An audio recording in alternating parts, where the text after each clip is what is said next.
നമ്മൾ ഇന്ന് ഉണ്ടാക്കാൻ പോകുന്നത് അവൽ വിളയിച്ചതാണ്. 4 തേങ്ങ തിരുമ്മിയത്, 1 തേങ്ങ പൊടിയായിട്ട് കൊത്തിയരിഞ്ഞത്, പൊട്ടുകടല എസൻസ്, വാനില എസൻസ്, പറങ്ങാണ്ടിപ്പരിപ്പ്, പിന്നെ കപ്പലണ്ടി, ഇതെല്ലാം നമുക്ക് നെയ്യിൽ വറുക്കണം. 2 കിലോ അവലാണ്. 2 കിലോ അവലിന് 2.25 കിലോ ശർക്കര പാനിയാക്കിയത്. പൊട്ടുകടലയും കപ്പലണ്ടിയും തേങ്ങാക്കൊത്തും നമ്മൾ ഈ 3ഉം നെയ്യിൽ സെപ്പറേറ്റ് വേറെ വറുത്തെടുക്കണേ. 1 പിഞ്ച് ഉപ്പ്, ഏലക്കായും ജീരകവും ഓരോ കൈപ്പിടിയെ, അത് വറുത്ത് നന്നായി മിക്സിയിൽ പൊടിച്ചെടുത്തുകൊണ്ട് വരണേ.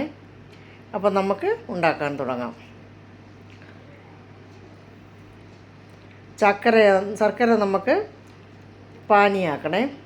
നല്ലവണ്ണം വെള്ളം ഒഴിച്ച് തിളപ്പിച്ചിട്ട് നമ്മളിത് അരിച്ചെടുത്തിട്ട് വേണം നമ്മൾ തിക്കാക്കാൻ. നല്ല ഒരു കമ്പിപ്പരുവൊന്നും വരണ്ട, നന്നായിട്ട് തിക്കായാൽ മതിയേ. ഈ പരുവാവുന്ന ഉടനെ നന്നായിട്ട് തിക്കായ ഉടനെ നമുക്ക് തീ ഓഫ് ചെയ്യാം.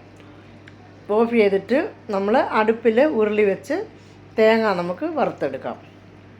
തേങ്ങ നമ്മുടെ ഒരു വെള്ളം പറ്റുന്നത് വരെ വറുത്താൽ മതിയേ. നന്നായിട്ട് വെള്ളം പറ്റുന്നത് വരെ വറുത്തെടുക്കണം. ചുമപ്പിച്ചൊന്നും ചെയ്യേണ്ട ആവശ്യമില്ല, വറുത്താൽ മതി. ഇത് നമുക്ക് ശരിയായിട്ട് പക്വമൊക്കെ മാറിപ്പോയാൽ ഒന്നീ ഇത് ഒരു വിറച്ച പോലെ ഇരിക്കും, അല്ലെങ്കിൽ സോഫ്റ്റായിട്ട് പോകും, ശരിയാവത്തില്ല. അതുകൊണ്ടാണ് ഞാൻ എൻ്റെ ചേട്ടത്തി വന്നപ്പം ചെയ്യിപ്പിച്ചത്. ഇത് എനിക്ക് ശരിയായിട്ട് പക്വം വരത്തില്ല, അതുകൊണ്ടാണ്. പുള്ളിക്കാരി നന്നായിട്ട് ചെയ്യും. ഇത് വറുത്തിട്ട് നമ്മൾ പാനിയാക്കിയ ശർക്കര ഒഴിക്കണേ. ഒഴിച്ച് നന്നായിട്ട് നമുക്ക് പറ്റിച്ചെടുക്കാം. ഇത് നന്നായിട്ട് പറ്റിച്ചെടുത്തിട്ട് നമുക്ക് തറയിൽ താഴെ വെച്ച് വേണം ഇത് നമുക്കിനി ഇളക്കാനേ. നന്നായിട്ട് പറ്റിച്ച് കഴിഞ്ഞ് നമുക്ക് താഴോട്ട് വെച്ചിട്ട് അവലിട്ട് നന്നായിട്ട് നമുക്ക് ഇളക്കാം. ഇതിൽ നമുക്കതിന് മുമ്പേ ഈ പരുവാവണേ. ഈ പരുവാകുമ്പോൾ നമുക്ക് അവലിട്ട് നമുക്ക് ഇളക്കണം. അതിന് മുമ്പേ നമുക്ക് ഗ്യാസിൽ നമുക്ക് തേങ്ങാക്കൊത്തും വേറെ വറുത്തെടുക്കണേ. സെപ്പറേറ്റ് വറുത്തെടുക്കണം. തേങ്ങാക്കൊത്ത് നല്ലവണ്ണം ചുമപ്പിക്കണം, പൊട്ടുകടല ചുമപ്പിക്കണം, കപ്പലണ്ടി അതേപോലെ ചുമപ്പിച്ച് എല്ലാം നമുക്ക് വറുത്തെടുക്കാം. വറുത്തെടുത്തിട്ട് ഈ അവലിൻ്റെ കൂടെ തന്നെ ചൂടോടെ ഉടനെ തന്നെ അവലിൻ്റെ കൂടെ അങ്ങ് ഇളക്കണം.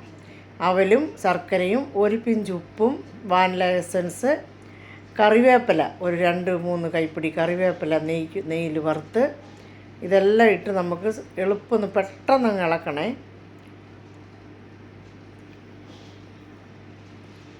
നന്നായിട്ട് ഇളക്കി നമുക്കെടുക്കാം. കുറച്ച് കഷ്ടപ്പാടാണ്, എന്നാലും കഴിക്കുമ്പോൾ ടേസ്റ്റാണ്. ടേസ്റ്റിയും ഹെൽത്തിയുമായ അവൽ വിളയിച്ചത് റെഡിയായിട്ടുണ്ട്. നമ്മളിതൊരു വാഴയിലയിട്ട് അടച്ച് വെച്ച് പിറ്റേ ദിവസം നമുക്കിത് പാക്ക് ചെയ്യാം. അപ്പോൾ നമ്മുടെ ടേസ്റ്റിയും ഹെൽത്തിയുമായ അവൽ വിളയിച്ചത് റെഡിയായിട്ടുണ്ട്. എൻ്റെ ചേട്ടത്തിക്ക് ലിസിയമ്മാമ്മയ്ക്ക് ഒരു താങ്ക് യു. എല്ലാവരും ട്രൈ ചെയ്യുക. Thank you.